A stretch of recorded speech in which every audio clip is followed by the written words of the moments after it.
శ్రీ మదాంధ్ర మహాభారతం తరాలు మారినా వన్నే తగ్గని అందరి మన్ననలు పొందుతూ అందుకుంటూ ఉండే తెలుగు కావ్యం.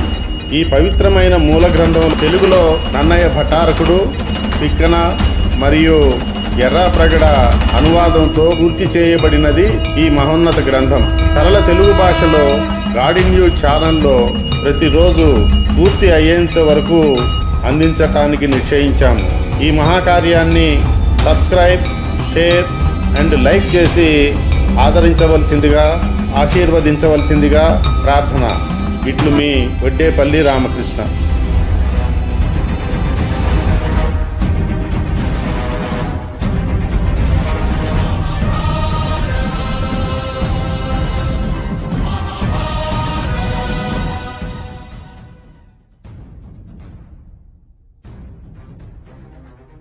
ధర్మరాజా విను. కశ్యపునికి కద్రువ, వినత అనే ఇద్దరు భార్యలు. కద్రువ 1000 గ్రుడ్లు, వినత 2 గ్రుడ్లు పెట్టింది. వాటిని నేతి కుండలలో పొదిగారు. 1500 సంవత్సరాల తర్వాత కద్రువ గ్రుడ్లు పగిలి పాములు పుట్టాయి. అయితే వినత గ్రుడ్లు పగలలేదు. ఆతృతతో ఒక అండాన్ని ఆమె చితగొట్టింది. దాంతో పూర్తిగా పరిపక్వం కాలేని, తొడలేని అనూరుడు పుట్టాడు. తనను ముందే బయటికి తీసినందుకు కోపంతో తల్లిని నీ సవతికి దాసీని కావాలి అని శపించాడు. అనూరుడు సూర్యుడి రథసారథిగా మారాడు. 2వ గ్రుడ్డును వినత తాకకుండా వదిలివేసింది. కొంతకాలానికి దానిలో నుండి మహాబలశాలి గరుత్మంతుడు జన్మించాడు.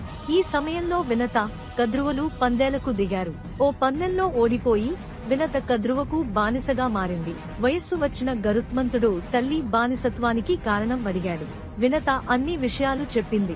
గరుడు కద్రువను, కాద్రవేయులను కలిసి తన తల్లిని విముక్తి కల్పించమని అడిగాడు. వారు అమృతాన్ని తెచ్చిస్తే వదిలేస్తాం అన్నారు.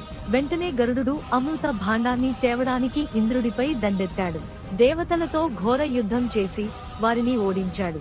కోపంతో ఇంద్రుడు గరుడునిపై వజ్రాయుధాన్ని ప్రయోగించినా అది గరుడునికి ఏమాత్రం హాని చేయలేదు. చివరికి గరుడు అమృత భాండాన్ని కాద్రవేయులకు ఇచ్చి తన తల్లిని విముక్తి చేసుకున్నాడు. అయితే వెంటనే అమృత భాండాన్ని మళ్లీ తన్నుకుని అమరేంద్రుడికి అప్పగించాడు. తన చరిత్రను చెప్పి ఇంద్రుడితో సఖ్యత కుదుర్చుకున్నాడు. అప్పటి నుంచి గరుడు కాద్రవేయుల పాలిట శత్రువుగా మారాడు. ఈ మహావీరుడిని స్మరించేవారికి పాముల విషం పనిచేయదు. సర్వ విషహారకుడైన గరుత్మంతుడిని నిత్యం స్మరించండి. గరుత్మంతుడికి నమస్కారం.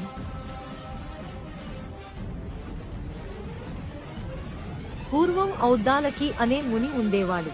ఒకరోజు తన కుమారుడు నచికేతుని పిలిచి, నాయనా, నేను ఏటి ఒడ్డున సమిధలు, దర్భలు, జలపాత్రం మరచిపోయి వచ్చాను. వెళ్లి తీసుకురా అని చెప్పాడు. నచికేతుడు వెళ్లేసరికి ఏరు పొంగి ఆ వస్తువులన్నీ కొట్టుకుపోయాయి. తండ్రికి ఈ విషయం చెప్పాడు. అప్పటికే ఆకలితో ఉన్న ముని కోపంతో నువ్వు యముణ్ణి చూడబోతావు అని శపించాడు. వెంటనే నచికేతుడు నేలపై పడిపోయి మరణించాడు. మునికి తన తప్పు తెలిసి కుమారుడి దేహం మీద పడి ఏడ్చాడు. ఆ రాత్రి గడిచిపోయింది. మరునాడు సూర్యోదయం సమయానికి నచికేతుడికి మళ్లీ చైతన్యం వచ్చింది. అతడు కళ్ళు విప్పి చూశాడు. ముని ఆనందంతో, నాయనా, పుణ్యాత్ముడవు, పుణ్యలోకాన్ని చూసి నా పుణ్యం వల్ల తిరిగి బ్రతికావు. నీ శరీరం దివ్యకాంతితో ప్రకాశిస్తోంది, పరిమళం వెదజల్లుతోంది. నీ అనుభవాలు వినిపించు అని అడిగాడు. నచికేతుడు తండ్రికి నమస్కరించి చెప్పాడు, నాయనా, నీ ఆజ్ఞ వల్ల నేను యమలోకానికి వెళ్లి ప్రకాశించే యముని సభలో ప్రవేశించాను.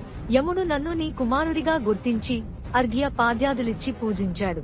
నేను యమునితో, సమవర్తి, నేను ఏ లోకంలో నివసించాలో ఆదేశించు అని అడిగాను. ఆయన, నీవు చావలేదు, నీ తండ్రి నన్ను చూసి రమ్మన్నాడంతే. చూశావు గదా, ఇప్పుడు మీ ఇంటికి వెళ్లిపో అన్నాడు. నేను ధర్మమూర్తి అయిన నిన్ను చూసి ధన్యుణ్ణయ్యాను. పుణ్యలోకాలను చూడాలని ఉంది, నాకవి చూపించు అని కోరాను. యముడు వెంటనే రథం సిద్ధం చేయించి నాతో పాటు తనే ఎక్కి నన్ను తన చేతితో పట్టుకుని మంచి కథలు చెబుతూ అన్ని పుణ్యలోకాలు చూపించాడు. అక్కడ మణిమయ భవనాలు, ఉద్యానవనాలు, పర్వతాల్లాంటి ఆహార రాసులు, పాలనీరు, నెయ్యి సరస్సులు, గంధాలు, దివ్య పుష్పమాలలు, వస్త్రాలు, ఆభరణాలు, సమస్త భోగ పదార్థాలను చూశాను. ఏ పుణ్యం చేసిన వారు ఈ లోకాలలో నివసిస్తారు అని అడిగితే యముడు వివరంగా చెప్పారు. మహావైభవం కలిగిన ఉత్తమ లోకాల్లో గోదానం చేసిన వారు ఉంటారని, వారికే ఈ ఆహార పదార్థాలు, క్షీరఘృత నదులు లభిస్తాయని వివరించాడు. గోదానం ఎంత పవిత్రమైనదో, మంచి గోవును దేశకాల పాత్రతలతో, భక్తితో, నియమంతో దానం చేస్తే దాని ఫలం ఏనో చెప్పలేం. బలమైన, లేత వయస్సు, మంచి రూపం గల వృషభాన్ని సద్బ్రాహ్మణుడికి దానం చేస్తే గొప్ప ఫలం లభిస్తుంది. గోవులు సూర్యకిరణాల లాంటివి. గోదానం చేసిన వారు సూర్యుడిలా వెలుగుతూ పుణ్యలోకాల్లో ఉంటారు అని చెప్పారు. తర్వాత నన్ను తిరిగి ఇక్కడికి పంపారు అని తండ్రికి వివరిస్తూ తన అనుభవాన్ని చెప్పాడు.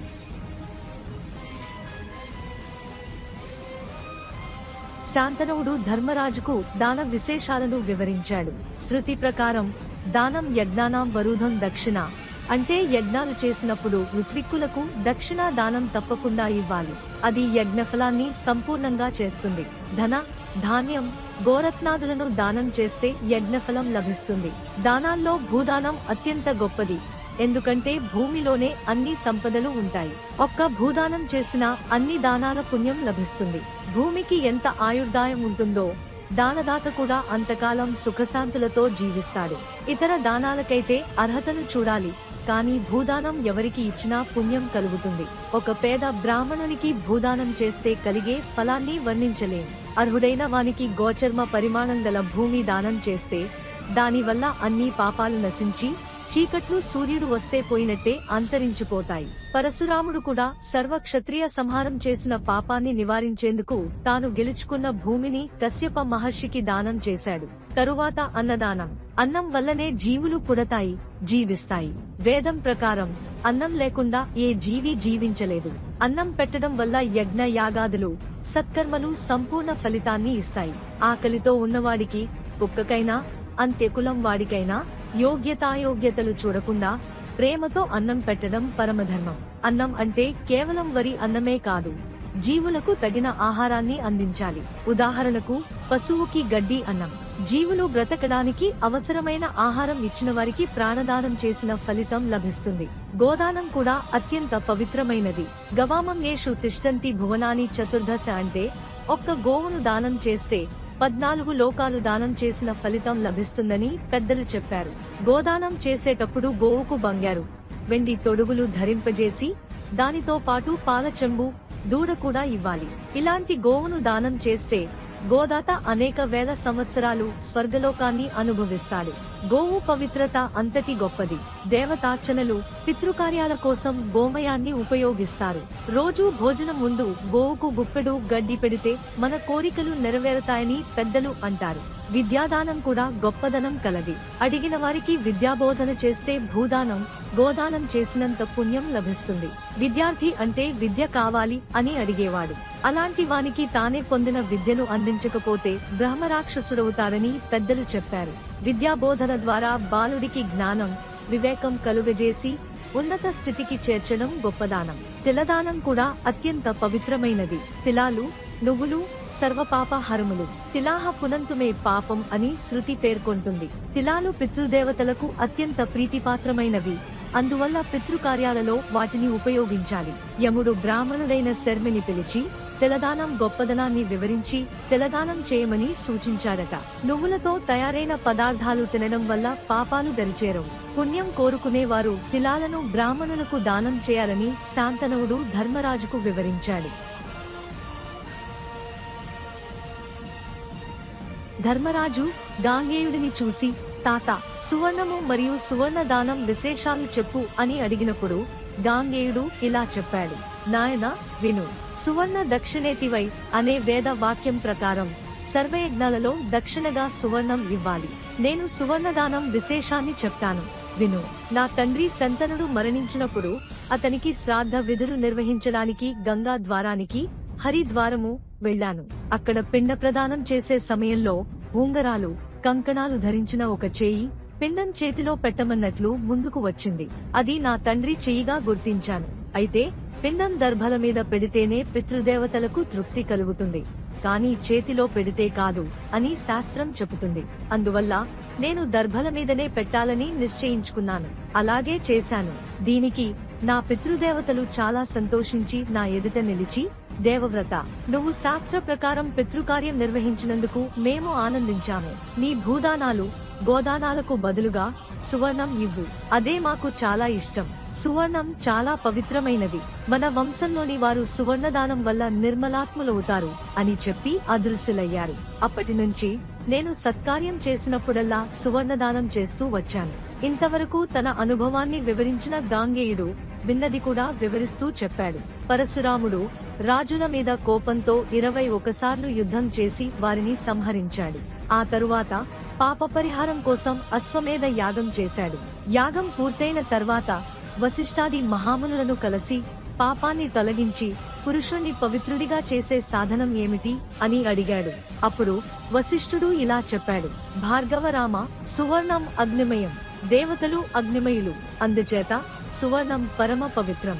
సువర్ణదానం ఎవరినైనా పవిత్రులను చేస్తుంది. అంతేకాదు, బ్రహ్మ ఒకసారి పార్వతీ పరమేశ్వరులకు జరిగిన ఒక ఘటనను వివరించాడు. పార్వతీశ్వరులు ఏకాంతంలో ఉండగా అగ్ని ఆ ఏకాంతాన్ని భగ్నం చేశాడు. శివుని వీర్యం జారడంతో అగ్ని దానిని భరించలేక ఒక జలాశయంలో నిద్రించాడు. అదే సమయంలో తారకుడు అనే రాక్షసుడు దేవతలను బాధిస్తుంటే దేవతలు బ్రహ్మను ఆశ్రయించారు. బ్రహ్మ, మీరు అగ్నిని శరణు కోరండి అని ఉపదేశించాడు. అగ్నిని వెతికిన దేవతలకు ఒక కప్ప అగ్ని ఉన్న స్థలాన్ని చూపించింది. అగ్ని కోపంతో కప్పల నాలుక రుచిని కోల్పోయేలా శపించాడు. అలాగే ఏనుగులు, చిలుకలు, మరికొన్ని ప్రాణులు అగ్నిని తెలియజేసినందుకు అగ్ని వారిని శపించాడు. అగ్ని చివరగా శివుని వీర్యాన్ని గంగలో విడిచాడు. గంగ కూడా భరించలేక దర్భల మీద వదిలేసింది. దాంతో మేరు పర్వతం పూర్తిగా సువర్ణమయమైంది. అక్కడ శివతేజస్సుతో కార్తికేయుడు జన్మించాడు. బ్రహ్మాది దేవతల ఆశీర్వాదంతో తారకాసురుడిని సంహరించాడు. శివుడు హిరణ్యమయుడు, నమో హిరణ్య రూపాయ అని శృతి చెబుతుంది. శివుని రేతస్సు అగ్ని ద్వారా బంగారంగా మారింది. అందుచేత దీనికి జాతరూపం అనే పేరు వచ్చింది.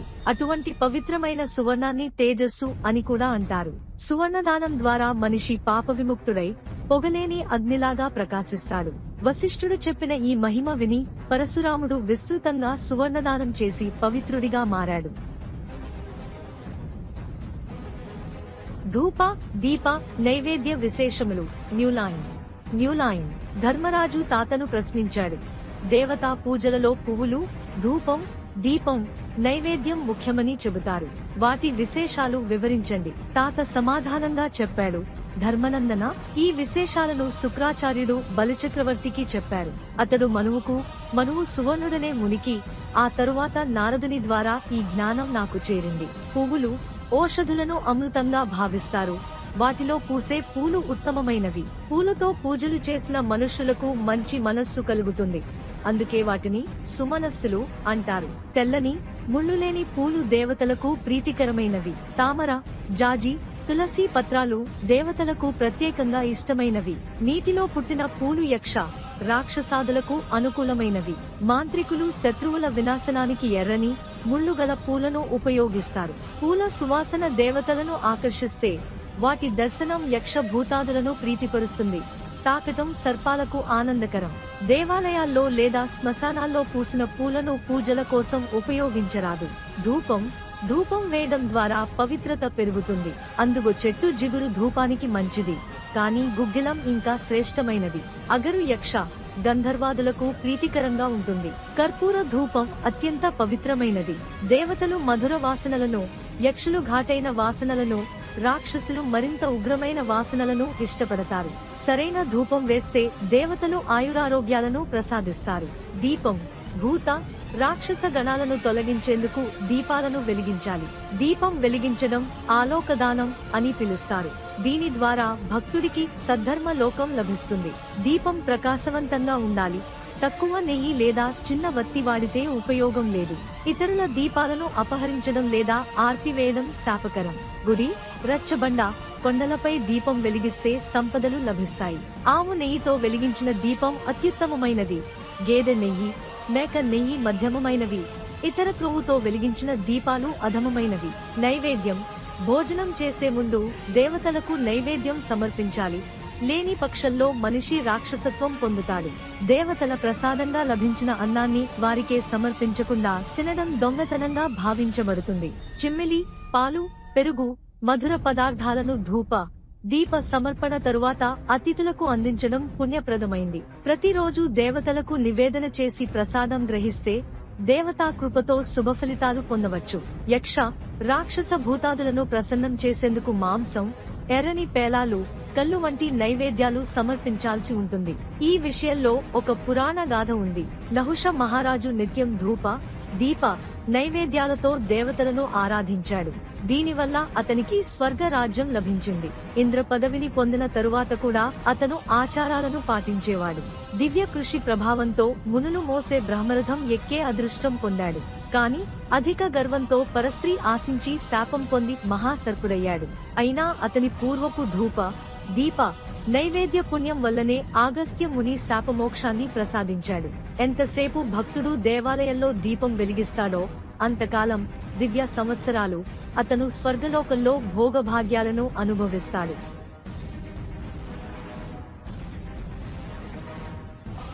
ధర్మరాజు భీష్ముని అడిగాడు, తాత, వేదం శతాయుహ పురుషు అని చెబుతోంది. కానీ కొందరు 100 ఏళ్లు నిండకుండానే మరణిస్తారు. కారణం ఏమిటి? ఆయుర్దాయం పెంచుకోవడం ఎలా?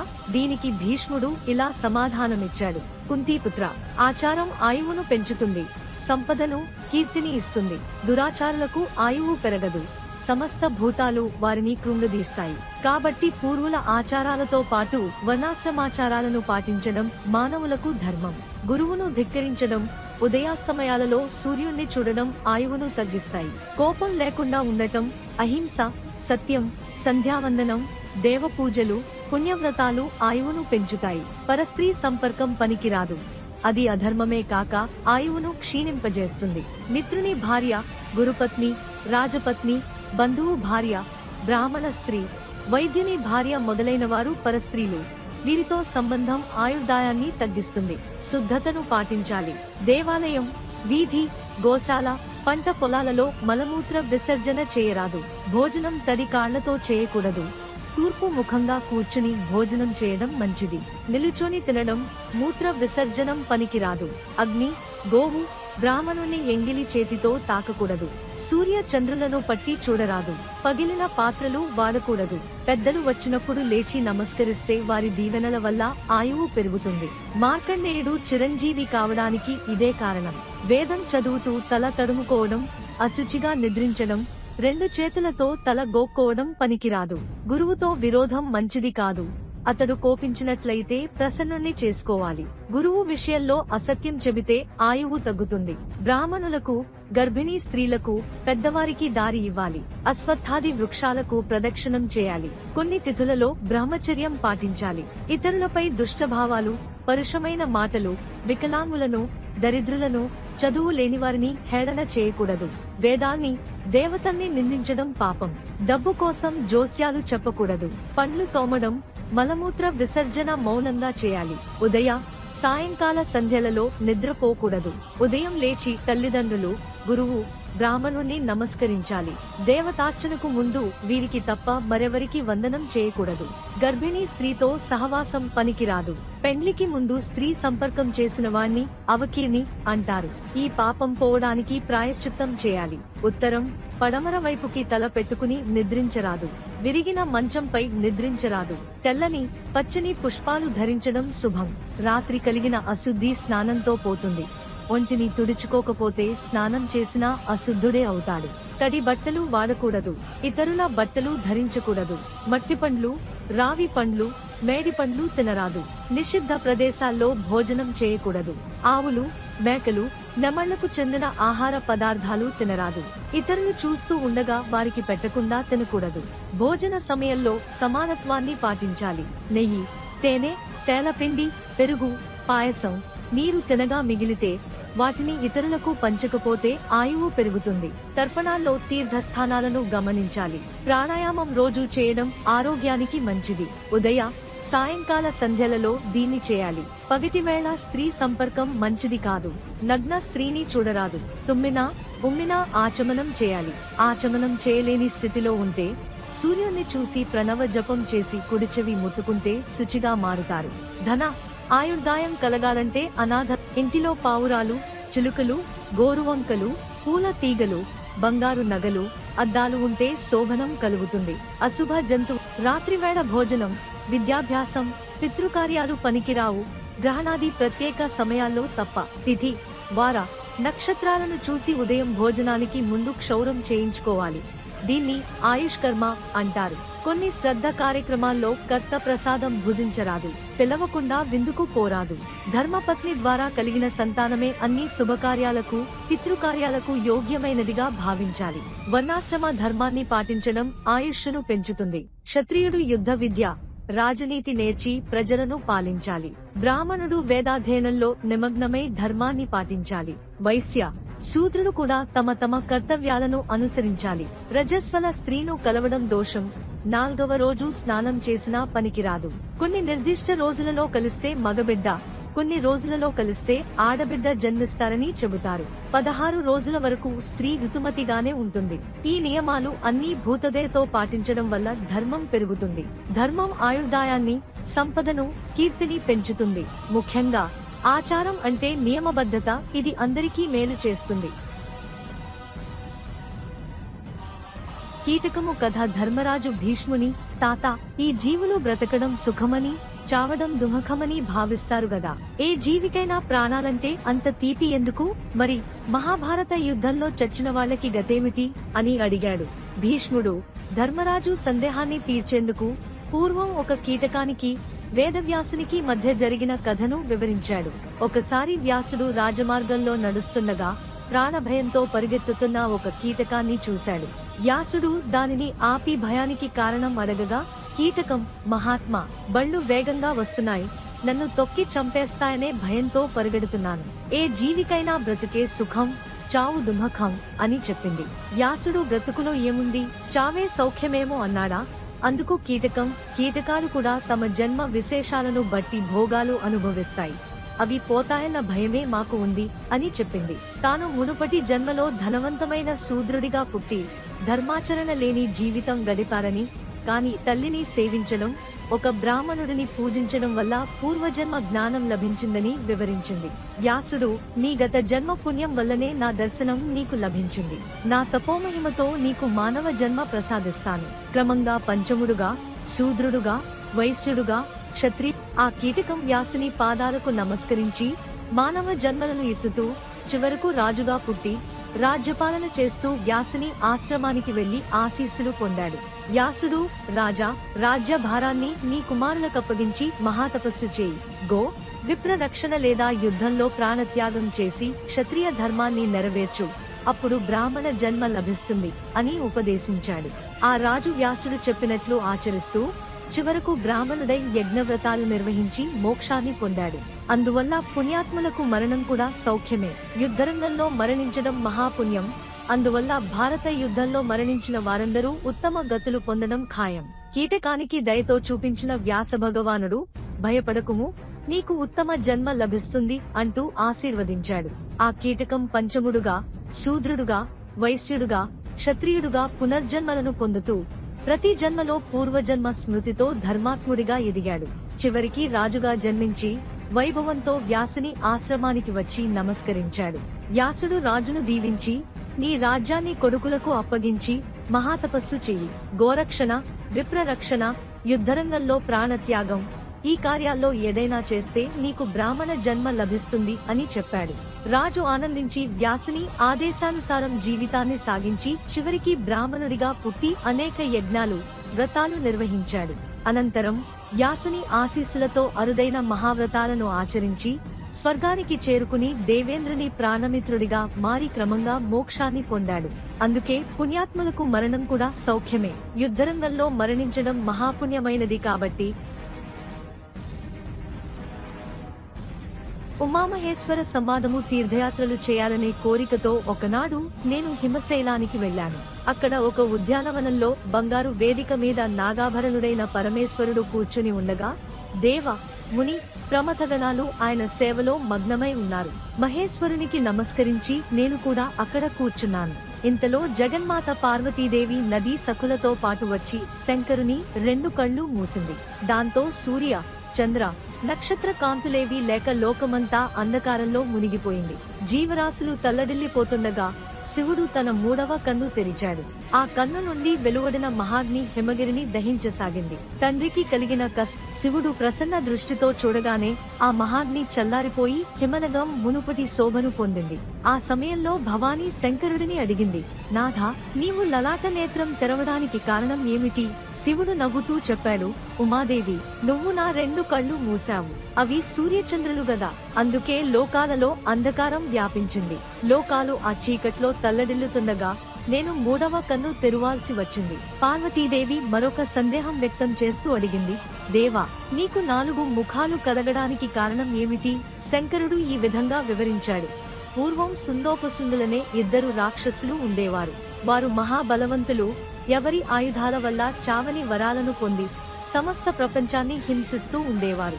వారిని సంహరించేందుకు నా ఆజ్ఞ ప్రకారం మయుడు అందమైన వస్తువులన్నింటి నుండి ఒక్కొక్క తిల ప్రమాణంతో సౌందర్యాన్ని తీసుకుని అద్భుతమైన స్త్రీని సృష్టించాడు. ఆమెనే ఉమామహేశ్వర సంవాదము తీర్థయాత్రలు చేయాలనే కోరికతో ఒకనాడు నేను హిమశైలానికి వెళ్లాను. అక్కడ ఒక ఉద్యానవనంలో బంగారు వేదిక మీద నాగాభరణుడైన పరమేశ్వరుడు కూర్చుని ఉండగా దేవముని ప్రమథగణాలు ఆయన సేవలో మగ్నమై ఉన్నారు. మహేశ్వరునికి నమస్కరించి నేను కూడా అక్కడ కూర్చున్నాను. ఇంతలో జగన్మాత పార్వతీదేవి నదీ సఖులతో పాటు వచ్చి శంకరుని 2 కళ్ళు మూసింది. దాంతో సూర్య చంద్ర నక్షత్ర కాంతులేవి లేక లోకమంతా అంధకారంలో మునిగిపోయింది. జీవరాశులు తల్లడిల్లిపోతుండగా శివుడు తన మూడవ కన్ను తెరిచాడు. ఆ కన్ను నుండి వెలువడిన మహాగ్ని హిమగిరిని దహించసాగింది. తండ్రికి కలిగిన కష్టం చూడలేక పార్వతి వెంటనే శంకరుని పాదాల శివుడు ప్రసన్న దృష్టితో చూడగానే ఆ మహాగ్ని చల్లారిపోయి హిమనగం మునుపటి శోభను పొందింది. ఆ సమయంలో భవానీ శంకరుడిని అడిగింది, నాథా, నీవు లలాట నేత్రం తెరవడానికి కారణం ఏమిటి? శివుడు నవ్వుతూ చెప్పాడు, ఉమాదేవి, నువ్వు నా 2 కళ్ళు మూసావు. అవి సూర్యచంద్రులు గదా, అందుకే లోకాలలో అంధకారం వ్యాపించింది. లోకాలు ఆ చీకట్లో తల్లడిల్లుతుండగా నేను మూడవ కన్ను తెరువాల్సి వచ్చింది. పార్వతీదేవి మరొక సందేహం వ్యక్తం చేస్తూ అడిగింది, దేవా, నీకు 4 ముఖాలు కలగడానికి కారణం ఏమిటి? శంకరుడు ఈ విధంగా వివరించాడు. పూర్వం సుందోపసుందులనే 2 రాక్షసులు ఉండేవారు. వారు మహాబలవంతులు. ఎవరి ఆయుధాల వల్ల చావని వరాలను పొంది సమస్త ప్రపంచాన్ని హింసిస్తూ ఉండేవారు. వారిని సంహరించేందుకు నా ఆజ్ఞ ప్రకారం మయుడు అందమైన వస్తువులన్నింటి నుండి ఒక్కొక్క తిల ప్రమాణంతో సౌందర్యాన్ని తీసుకుని అద్భుతమైన స్త్రీని సృష్టించాడు. ఆమెనే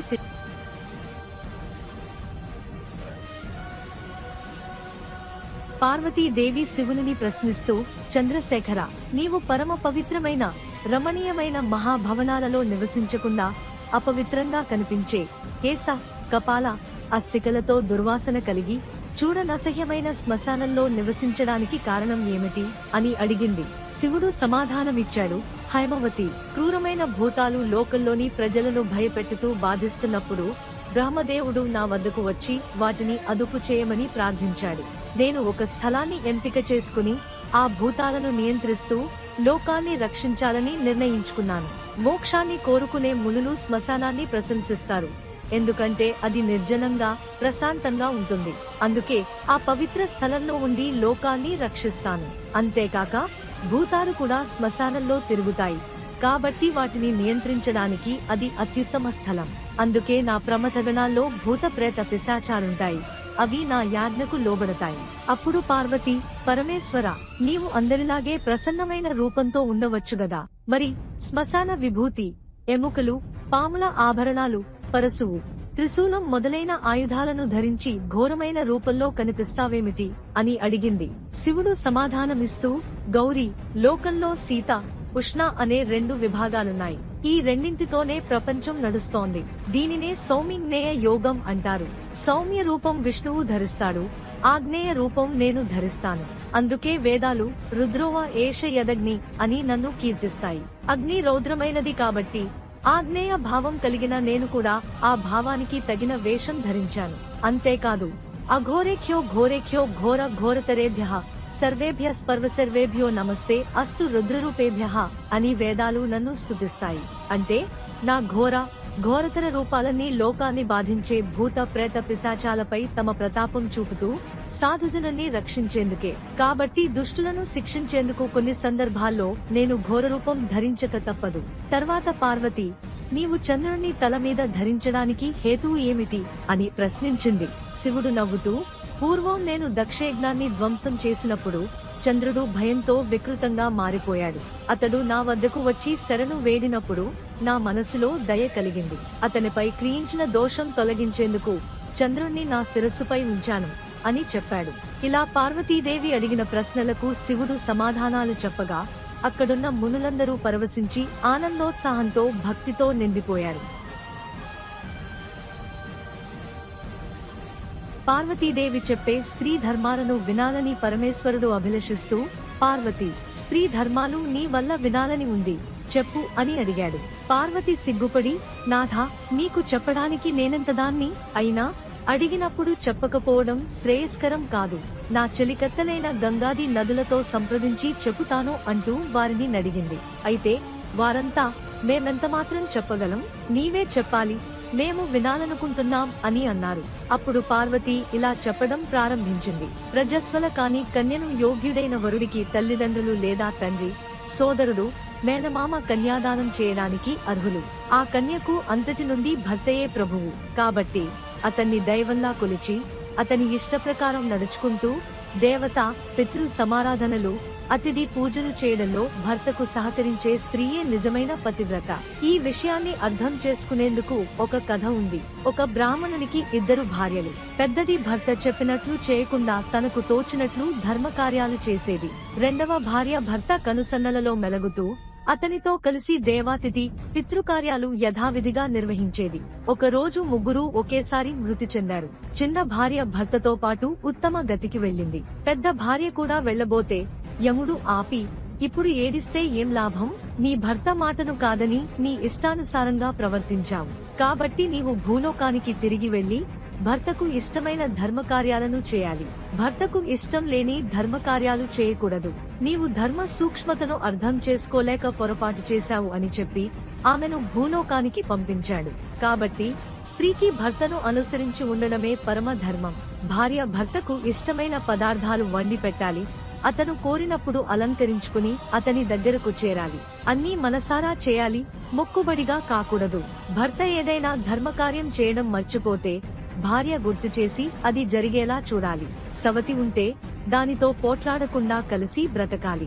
ఒకవేళ భర్త సవతిపై ఎక్కువ ప్రేమ చూపిస్తే దీనిని సహించగల స్త్రీ లోకంలో పూజనీయురాలవుతుంది. భర్త దాచిపెట్టమని ఇచ్చిన దాన్ని కపటం లేకుండా తిరిగి ఇవ్వాలి. భర్త ఇచ్చిన ఏ చిన్న వస్తువైనా దానిని మేరు పర్వతంగా భావించి ఆనందంగా స్వీకరించాలి. కన్న కొడుకైనా సరే అతనితో ఒకే మంచంపై పడుకోవడం, ఒకే ఆసనంపై కూర్చోవడం మంచిది కాదు. భర్త ధనికుడైనా, నిర్ధనుడైనా, అందగాడైనా కాకపోయినా, వివేకవంతుడైనా, మూఢుడైనా, ఆరోగ్యవంతుడైనా, రోగిగానైనా భర్తను సేవించేదే నిజమైన పతివ్రత. ఇంటికి వచ్చిన భిక్షుకుని ఖాళీగా పంపకూడదు. దేవతల పూజలు, పితృ తర్పణాలు మానకూడదు. ఉన్నంతలో వారికి పెట్టి తినాలి. సతికి పతియే సర్వస్వం. అతని సేవకు మించిన ధర్మం లేనే లేదు. ఇలా చెప్పిన అనంతరం ఈశ్వరుడు, మరి స్త్రీలకు చేయకూడని పనులు ఏమిటో కూడా చెప్పు అని అడిగాడు. అప్పుడు అంబిక ఇలా చెప్పింది. పతివ్రతలు కాని స్త్రీలకు ఆసురి, పైశాచి, రాక్షసి అనే పేర్లు ఉన్నాయి. వీరికి అన్య పురుష సంపర్కం ఉంటుంది. ఆసురి క్రూరతతో ప్రవర్తిస్తూ ధనం, ధాన్యాన్ని విచ్చలవిడిగా ఖర్చు చేస్తుంది. భోగాసక్తి కలిగి ఉంటుంది. మితిమీరిన ఈర్ష్య కలిగి ఉంటుంది. పైశాచికి కోపం అధికంగా ఉంటుంది. భర్త, పిల్లల మీద కూడా ప్రేమ ఉండదు. ఇంటి పనులు చేయదు. ఎవరితోనైనా పోట్లాడుతూ ఉంటుంది. మూడవ రాక్షసి స్వభావం కలిగిన స్త్రీకి సహనం ఉండదు. చెబుతున్నవన్నీ అబద్ధాలే. అనవసర సమయాల్లో కూడా ఎక్కువగా నిద్రపోతుంది. సిగ్గులేనిది. ఈ ముగ్గురు స్త్రీలు భర్తకు, అతని వంశానికి అపకారం చేస్తూ తమను తాము నాశనం చేసుకుని నరకానికి వెళతారు. అయితే వీరికి మార్గం ఉంది. తమ తప్పును గ్రహించి తనను తాను మార్చుకుని భర్తకు శాంతితో సేవ చేస్తూ ధర్మాచరణం చేస్తే వారు సద్గతిని పొందవచ్చు. ఇలా చెప్పిన అనంతరం పార్వతీదేవి భక్తితో, నాథా, నేనేదో చాపల్యంతో మాటలాడాను. సర్వేశ్వరుడవైన నీకు ఇవన్నీ తెలియవా?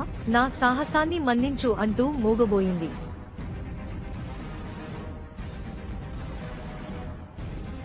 ధర్మరాజా, కులం, శీలం, విద్యను పరిగణనలోకి తీసుకుని అలాంటి వరుడికి కన్యను ఇచ్చే వివాహాన్ని బ్రాహ్మ వివాహం అంటారు.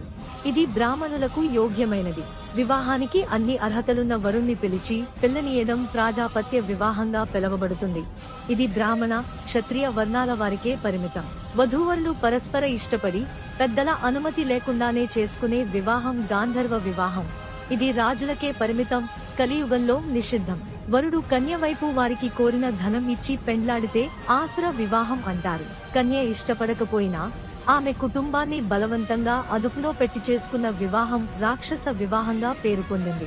ఈ 5 ఆసుర, రాక్షస వివాహాలు ధర్మ విరుద్ధమైనవి. పైశాచిక వివాహం కూడా ధర్మ విరుద్ధమే.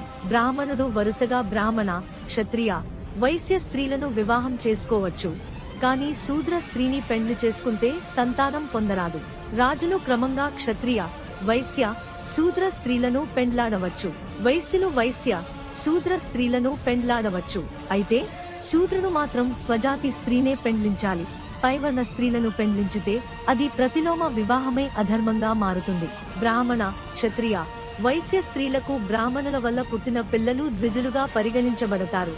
కానీ శూద్ర స్త్రీల యందు పుట్టినవారు ద్విజులు కారు. ధర్మరాజు బ్రాహ్మణుడికి 4 వర్ణాల స్త్రీలలో పుట్టిన పిల్లలు ఉన్నా ధనాన్ని ఎలా పంచుకోవాలి అని అడగగా గాంగేయుడు వివరణ ఇచ్చాడు. బ్రాహ్మణుడి ఆస్తిని 10 భాగాలుగా చేసి బ్రాహ్మణ స్త్రీ కొడుకుకు 4 భాగాలు, క్షత్రియ స్త్రీ కొడుకుకు 3 భాగాలు, వైశ్య స్త్రీ కొడుకుకు 2 భాగాలు, శూద్ర స్త్రీ కొడుకుకు 1 భాగం ఇవ్వాలి. క్షత్రియుడి ఆస్తిని 8 భాగాలుగా చేసి క్షత్రియ స్త్రీ కొడుకుకు 4 భాగాలు, వైశ్య స్త్రీ కొడుకుకు 3 భాగాలు, శూద్ర స్త్రీ కొడుకుకు 1 భాగం ఇవ్వాలి. వైశ్యుడి ఆస్తిని 5 భాగాలుగా చేసి వైశ్య స్త్రీ కొడుకుకు 4 భాగాలు, శూద్ర స్త్రీ కొడుకుకు 1 భాగం ఇవ్వాలి. శూద్ర స్త్రీ పుత్రులు తండ్రి ఆస్తిలో భాగం కోసం పోరాడకూడదు. పైవర్ణస్థులు ఇచ్చితే తీసుకోవచ్చు, కానీ వారికి అన్యాయం చేయకూడదు. శూద్రుడు తన స్వజాతి స్త్రీతో పుట్టిన కొడుకులకు సమానంగా ఆస్తిని పంచాలి.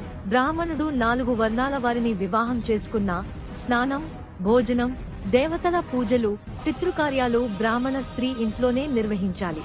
ఔరసాది పుత్రులు న్యూలైన్ ధర్మరాజ పుత్రులుగా ఎటువంటి వారు అర్హులవుతారో వినే. శాస్త్ర ప్రకారం ధర్మపత్నిలో పుట్టిన పుత్రుణ్ణి ఔరసుడు అంటారు. వాడు అన్ని కర్మలు చేయడానికి అర్హుడు. ఇతని తరువాతే మిగతా పుత్రులు ప్రాముఖ్యత పొందుతారు. కుమార్తెను తగిన వానికిచ్చి ఆమెకు పుట్టిన కుమారుడు, దౌహిత్రుడు కూడా ఔరసుడు లేనప్పుడు పుత్రునిగా పరిగణించబడతాడు. ఇక ఔరసుడు లేని వారికి మాత్రమే మరికొందరు పుత్రులుగా అర్హులవుతారు. తల్లిదండ్రులు ఇష్టపడి దానధారా పూర్వకంగా ఇచ్చిన కొడుకును దత్తపుత్రుడంటారు. భార్య ధర్మ ప్రకారం అన్యపురుషుని వల్ల దేవర న్యాయం ప్రకారం పుత్రుణ్ణి కనుకుంటే వాడు క్షేత్రజ్ఞుడవుతాడు. తల్లిదండ్రులు లేనివాణ్ణి తీసుకుని పెంచుకుంటే కృత్రిముడు అంటారు. వ్యభిచారిణి అయిన భార్యకు పుట్టిన పిల్లవాడిని గూఢజుడంటారు. తల్లిదండ్రులు వదిలేసిన పిల్లవాడిని వేరే దంపతులు పెంచుకుంటే వాడు ఆపవిద్ధుడవుతాడు. పెండ్లి కాకుండానే కన్యకు పుట్టిన కొడుకును ఆమెను పెండ్లాడిన వాడి కొడుకుగా పరిగణించి కానీనుడు అంటారు. గర్భిణీ స్త్రీని పెండ్లాడితే ఆమెకు పుట్టిన పుత్రుణ్ణి సహోరుడు అంటారు. మగడు విడిచిన స్త్రీగాని, విధవరాలైన స్త్రీగాని మరెవరితోనైనా పుత్రుణ్ణి కనుకుంటే వాడు పునర్భవుడవుతాడు. దిక్కులేని పిల్లవాడు ఒక దంపతుల దగ్గరకు వచ్చి నేను మీ కొడుకుగా ఉంటా అని అనుకుంటే వాణ్ణి స్వయం దత్తుడంటారు. తల్లిదండ్రులు కొంత ధనానికి అమ్మివేస్తే కొనుగోలు చేసిన స్వజాతి పుత్రుణ్ణి ప్రీతుడు అంటారు. ఈ అన్ని రకాల పుత్రులు అవసరమైనప్పుడు కర్మార్హులవుతారు. కానీ వీరిలో ఔరసుడు అత్యంత ముఖ్యుడని గ్రహించాలి. శ్రీ మదాంధ్ర మహాభారతం తరాలు మారినా వన్నే తగ్గని అందరి మన్ననలు పొందుతూ అందుకుంటూ ఉండే తెలుగు కావ్యం. ఈ పవిత్రమైన మూల గ్రంథం తెలుగులో నన్నయ్య భటారకుడు తిక్కన మరియు ఎర్రాప్రగడ అనువాదంతో పూర్తి చేయబడినది ఈ మహోన్నత గ్రంథం. సరళ తెలుగు భాషలో గాడి న్యూస్ ఛానల్లో ప్రతిరోజు పూర్తి అయ్యేంత వరకు అందించటానికి నిశ్చయించాము. ఈ మహాకార్యాన్ని సబ్స్క్రైబ్, షేర్ అండ్ లైక్ చేసి ఆదరించవలసిందిగా, ఆశీర్వదించవలసిందిగా ప్రార్థన. ఇట్లు మీ వడ్డేపల్లి రామకృష్ణ.